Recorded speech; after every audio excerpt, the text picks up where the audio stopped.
Welcome to World Buzz Bulletin.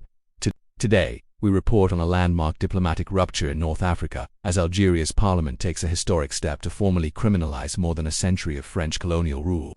On Wednesday, December 24, 2025, lawmakers in Algiers unanimously approved a groundbreaking law that officially designates France's colonization of the country between 1830 and 1962 as a state crime. In a scene of high emotion, members of the National People's Assembly stood in the chamber wearing scarves in the colors of the Algerian flag, chanting "Long live Algeria" as the final vote was tallied.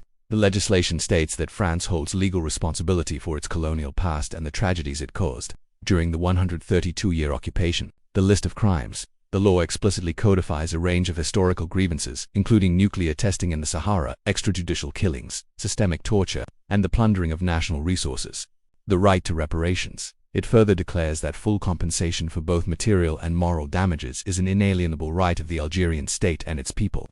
Criminalizing glorification. Notably, the bill also introduces criminal penalties for anyone who glorifies or promotes colonialism within Algeria. The move comes at a time of profound crisis between Algiers and Paris. Relations soured significantly last year after French President Emmanuel Macron formally backed Morocco's autonomy plan for Western Sahara territory, where Algeria supports the pro-independence Polisario Front. Since then, the two nations have been locked in a cycle of tit-for-tat diplomatic expulsions and a complete freeze on security and migration cooperation. While President Macron has previously acknowledged that colonization was a crime against humanity, he has consistently stopped short of offering the formal apology that the new Algerian law now legally demands.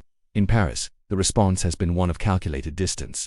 A French foreign ministry spokesperson described the law's passage as hostile and counterproductive to future dialogue, though officials emphasized that they do not comment on the internal political debates of foreign nations. Historical experts note that while the law has no binding power in international courts, its symbolic weight is immense. By moving from political rhetoric to statutory law, Algeria is signaling a permanent shift in its memory politics, making a formal apology a legal precondition for any future normalization of ties. For a generation of Algerians still living with the scars of a war that claimed an estimated 1.5 million lives, this legislation is being hailed as a supreme act of sovereignty and a final rejection of historical silence. Thank you for watching World Buzz Bulletin.